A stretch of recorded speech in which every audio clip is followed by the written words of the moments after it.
Bien le bonjour tout le monde, bienvenue dans ce second épisode de Time Machine, heureux de vous retrouver à nouveau pour explorer ensemble quelques-unes de mes créations et en parler.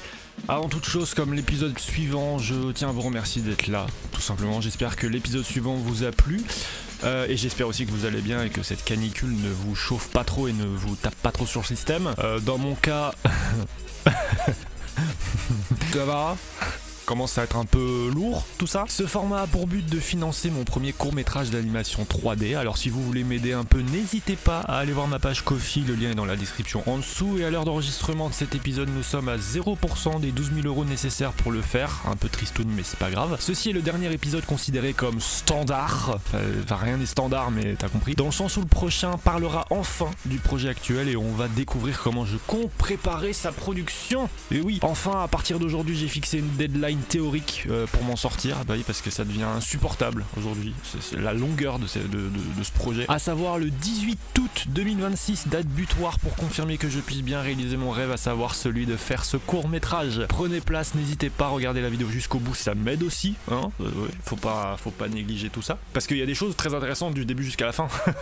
Et pourquoi pas vous abonner pour ne pas manquer le prochain épisode.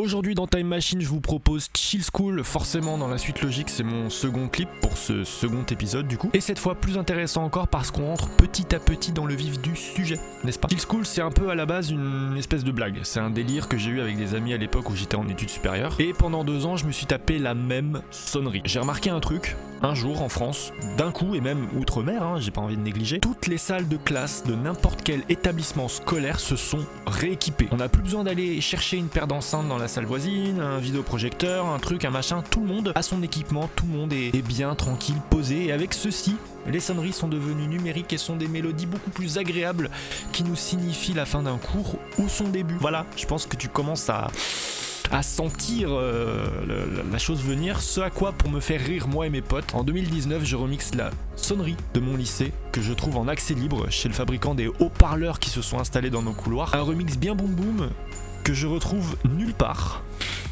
Alors ça rejoint les erreurs du premier épisode où il faut arrêter de jeter tout et n'importe quoi, ceci dit ça m'a fait un peu de place.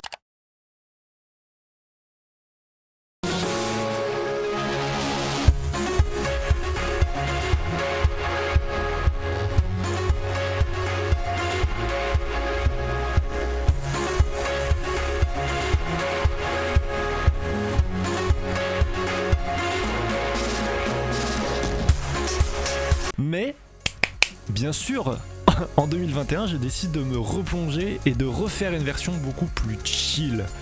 Voilà.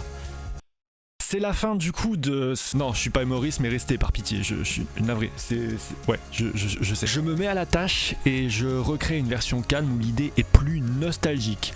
Je me suis demandé si je voulais me souvenir de cette sonnerie comme un cauchemar, littéralement, ou comme un bon souvenir, parce que j'ai quand même vécu 5 ans de ma vie pendant 6 heures par jour dans le même établissement scolaire, alors j'aimerais bien m'en souvenir comme quelque chose de bien. Comme à chaque fois, je compose et j'imagine ce que ça pourrait donner, maintenant vous le savez, voilà, il n'y a pas vraiment de storyboard, mais ça se fait quasi instantanément. Comme d'habitude, on fait un clip, bye, il y a une musique, on fait un clip, mais cette fois, nouveauté, je vais faire des rendus intégraux. Dans le précédent épisode, on a parlé de rendu unique, vous savez, de faire une seule photo de la scène. Là, on va faire ce truc de faire plein de photos de la même scène pour en faire une animation. Un rendu intégral, c'est ceci. C'est une animation complète de plus de 100 images qui contient des images clés, des mouvements hors de la post-production, provenant donc du logiciel 3D. Moi j'aime bien faire découvrir des décors comme dans le clip précédent, et ce que j'aime c'est construire, d'accord, c'est crafter un peu, et faire en sorte qu'on s'y croit un peu. Du coup, moi je commence par créer le bâtiment d'un lycée imaginaire qui s'appelle lycée, l'humour du gars, et ici rien de vraiment effrayant à faire, de toute façon. J'y connais rien en architecture, mais la façon dont je m'y prends, c'est simplement laisser faire mon imagination. Bien sûr, il faut être à l'aise avec la modélisation 3D, je glisse dans mon interface aisément. Le but c'est de respecter un petit peu des règles d'échelle quand même, de proportion, etc., etc. En animation, on peut avoir besoin de faire ce qu'on appelle un blocking. Grossièrement, on place des objets très très simples, des cubes, des cylindres, même des sphères à la limite, pour représenter de futurs objets en place. On anime vite fait et on confirme si c'est bien la scène qu'on souhaite réaliser. C'est un brouillon, d'accord? On peut aussi appeler ça un draft, et ça permet à certains de connaître à l'avance sans improviser la scène qu'ils vont travailler. Dans mon cas, encore une fois, comme pour Hello Soon, ce sera un diorama disons 2.0, un simple voyage dans des décors avec des animations hyper simples. Ce qui me plaît le plus en 3D, c'est le props modeling. Et j'en profite, parenthèse, vous allez en avoir pour le projet actuel, dans la série Time Machine. Voilà, mais on en reparlera plus tard. Créer des bâtiments, c'est l'entrée dans un restaurant. C'est l'entrée, le plat, le dessert, t'as compris? Bah là, c'est l'entrée, la petite salade. Une fois qu'on a créé une pièce et que les fenêtres ont été placées, on apporte des objets, des meubles, et en gros, on aménage. Deux options.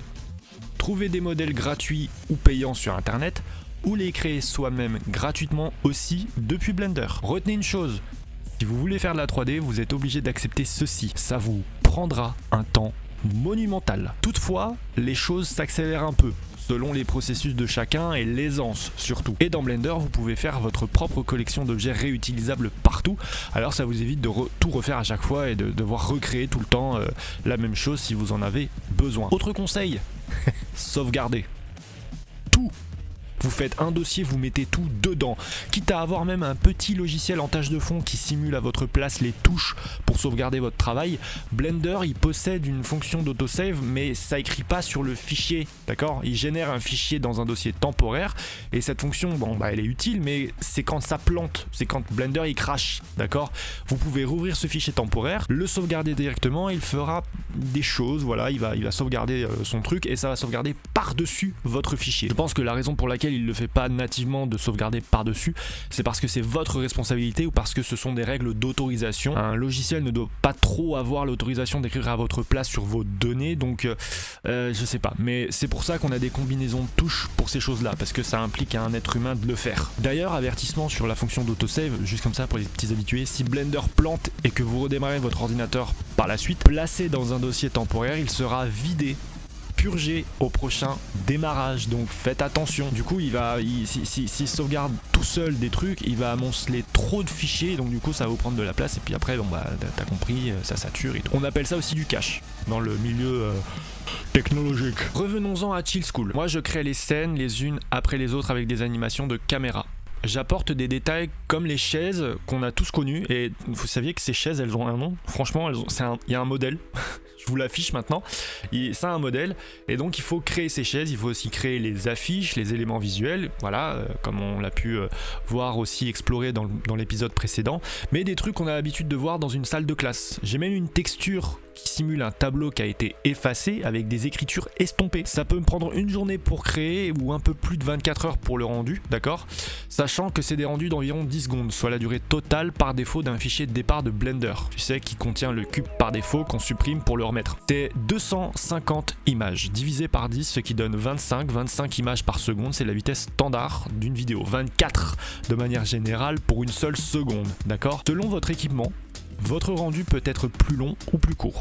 Moi j'utilise pas le moteur de rendu Eevee, d'accord? E-E-V-E-E, je précise quand même, parce que je l'apprécie pas vraiment, mais il vous permet de faire de beaux rendus quand même en un temps record. Eevee, c'est une sorte de moteur de rendu allégé et rapide, mais qui manque de détails et de précision, là où Cycles, depuis la version 2 de Blender, et aujourd'hui il y a la version 5, donc t'as compris que ça fait longtemps qu'elle existe, cette chose, est un moteur hyper réaliste mais qui prend beaucoup de temps. Et moi, habitué à Cycle, Cycles si vous voulez, avec l'accent et tout, ça prendra du temps pour tout reconvertir en Eevee. Et si je me souviens bien, de toute manière, Eevee n'existait pas encore à ce moment-là. J'ai eu du mal sur la physique des objets que je voulais faire bouger. Les avions en papier, le ballon de basket et surtout ce fameux compas. Au vu de sa forme et de ce que je connaissais pas encore, j'ai dû animer à la main la rotation, la chute et les rebonds. Le ballon, j'ai plus fait confiance à la physique de Blender, mais à mes yeux aujourd'hui ça mérite une certaine correction, une petite amélioration quand même. Blender n'a aucune idée de ce que vous voulez faire et un ballon pèse plus lourd que ça. Alors il faut jouer avec tous les paramètres et voir ce qui vous convient le plus. Petit rappel, la physique c'est tout ce qui possède de la gravité. Quand vous ajoutez par exemple du vent dans une scène, la physique va s'occuper de calculer le comportement de cet objet qui va être influencé par la gravité mais aussi par le vent, ce qu'on appelle aussi des champs de force, d'accord? Mais ça c'est encore une fois c'est extrêmement scientifique et compliqué, donc je vais pas me plonger plus dans le sujet. La caméra bouge tout le temps, en tout cas elle est toujours en translation, en travelling. Un travelling c'est un mouvement d'un point A à un point B, suivant un sujet ou non. La caractéristique d'un travelling c'est sa transition linéaire ou dans Blender, elle se contrôle par le Graph Editor, ce truc magnifique, magique mais qui nous est animateur 3D et animateur 2D aussi, un élément essentiel. On peut voir ici un mouvement linéaire qui ne change pas de vitesse sur le temps. En revanche, on peut vouloir un mouvement plus doux à ce moment-là, on traite avec ce qu'on appelle une interpolation et il y en a un tas. Dans Blender, vous avez même des petits effets qui vous permettent de faire des fausses simulations physiques comme des rebonds, ce qu'on appelle l'élastique, un truc, voilà. Pour ce qui est de l'éclairage, rien de vraiment réfléchi, d'accord? Puisqu'on voyage dans des décors intérieurs, je me suis concentré sur ce qui représente de vrais éclairages. En 3D, parfois on ajoute des sources lumineuses qui n'ont pas de sens à la scène. Ce que je préfère, c'est le rim light. Je l'ajoute tout le temps. Je mets tout le temps du rim light, exemple, voilà. C'est une lumière qui illumine l'arrière du sujet ou de l'objet, bien sûr, pour mettre en valeur son contour. Plus encore, on stylise et on donne une ambiance à la scène. Évidemment, une scène de nuit, quand on veut illustrer une insomnie d'un personnage par exemple, la pièce est illuminée de bleu. Si on veut respecter une forme de réalisme, on n'ira pas bien loin, d'accord? Parce que la nuit, tu sais, tu dors, tu fermes tes volets, tu fermes tes rideaux. Tu éteins la lumière et donc du coup qu'est-ce qui se passe? Ta pièce il fait noir, c'est l'obscurité, donc il n'y aura pas vraiment grand chose à montrer du coup à ce moment là. C'est pour ça que la plupart du temps les personnages dorment volets grands ouverts et puis même je doute que la lune éclaire autant que ça. Ça n'a aucun sens mais ça fait partie du charme de l'animation où l'éclairage embellit mieux la scène et donne parfois des informations sur son ambiance, sur sa suite, sur les décisions, les émotions, etc. etc. Mais à nouveau, Chill School ne contient pas d'éclairage d'ambiance, simplement un éclairage qui doit être fidèle par exemple au néon, aux ampoules, au soleil, à d'autres réflexions, etc. etc. Moi ce que j'appelle des lumières réelles. Le clip possède une légère histoire, contrairement à Hello Sound qui suggère une sorte de pensée, une sorte de philosophie. Ici, on voyage à travers des scènes quotidiennes d'une vie d'un lycéen ou d'une jeune lycéenne. La première partie du clip met en lumière des passages basiques.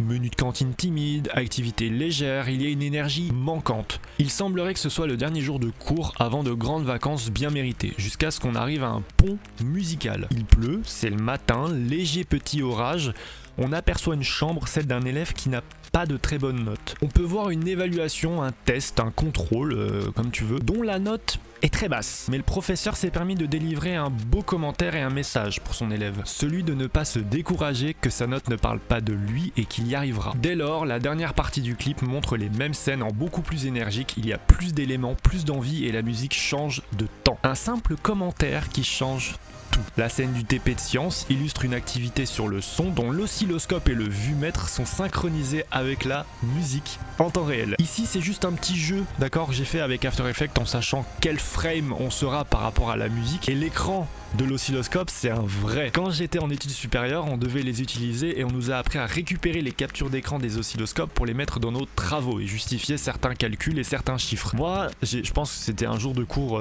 tout à fait normal, j'ai pris ma clé, j'ai inséré dans l'oscilloscope et j'ai fait une capture sur ma clé d'un écran vide et j'ai ajouté une courbe dans After Effects synchronisée avec la musique. C'est tout.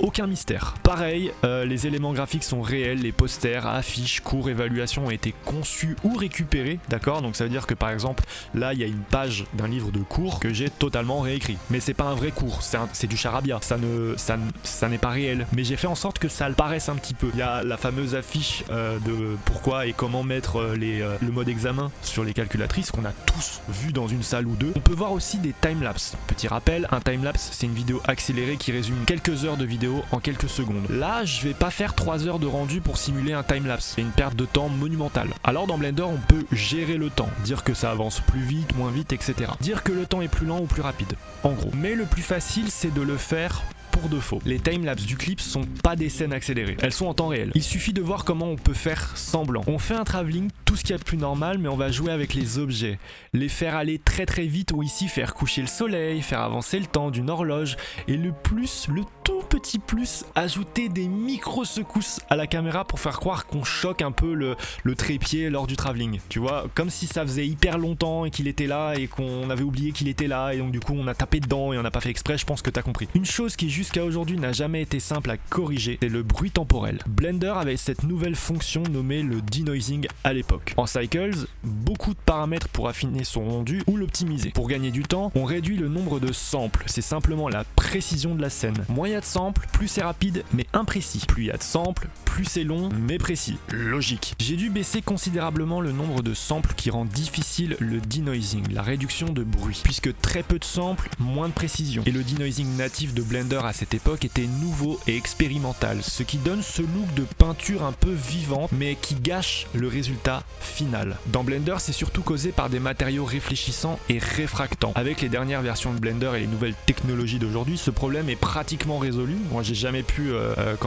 expérimenter les nouvelles versions parce que mon ordinateur est tout à fait incompatible avec les dernières versions de Blender, mais on le voit encore un tout petit peu, mais tout petit peu, beaucoup moins, mais encore un peu. Moins drôle, malheureusement avec l'essor de l'IA, l'intelligence artificielle, ces artefacts visuels ressemblent à des artefacts de génération d'images par IA. Un rendu très lourd de Blender avec suffisamment de samples corrige tous les problèmes d'artefacts, mais avec mon ordinateur, 10 comptes d'animation ça prendrait genre 2 grosses semaines sans être sûr qu'ils survivent après. Voilà. Donc je préfère pas trop prendre de risques.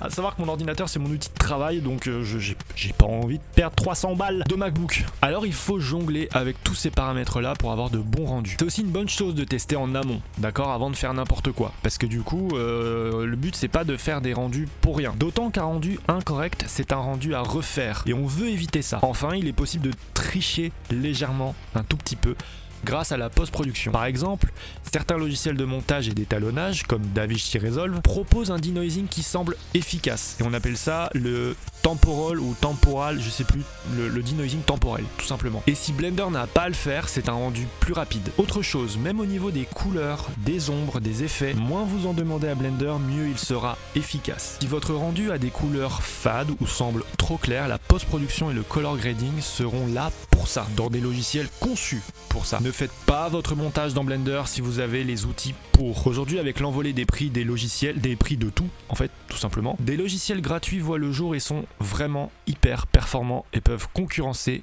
les plus grands. Mais voilà. Moi, à ce moment-là, je sais pas du tout ce qui m'attend. Je connais mon niveau, je vois ce dont je suis capable, mais pas entièrement. J'ignore totalement mon année 2023 à 2026 jusqu'à aujourd'hui. Surtout parce qu'on est seulement en 2021 à ce moment-là. Bien joué Sherlock. T'as trouvé ça tout seul, le calcul de CP. Mon année 2022 passe en un éclair parce que j'ai fait un service civique et que du coup j'ai fait aucune création de rien, mais vraiment rien. Et en 2023, une simple idée me vient en tête et va me coller à la peau pour le restant de mes jours. Si vous voulez savoir comment, pourquoi et ce qui vous attend, je vais avoir vraiment besoin de vous. Pour le prochain épisode, on verra ensemble comment je compte préparer la production de Anna épisode 0 et en bonus, comme convenu, vous aurez du props modeling pour le décor principal de Anna épisode 0. C'est maintenant la fin de cet épisode, merci encore d'être resté jusqu'au bout, navré pour les passages nerveux et les hésitations, j'espère néanmoins avoir été clair dans mes propos. N'hésitez pas à me dire ce que vous en pensez en commentaire, partagez un maximum cette vidéo, ça m'aide vraiment beaucoup, j'appelle littéralement à l'aide pour réaliser cette œuvre et j'espère pouvoir vous convaincre réellement au prochain épisode. D'ailleurs, tous les épisodes sont aussi accessibles depuis Ko-fi, ce à quoi je vous dis, mesdames, messieurs, que c'était un plaisir. Je vous souhaite tout le meilleur et vous retrouve la prochaine fois. À très vite.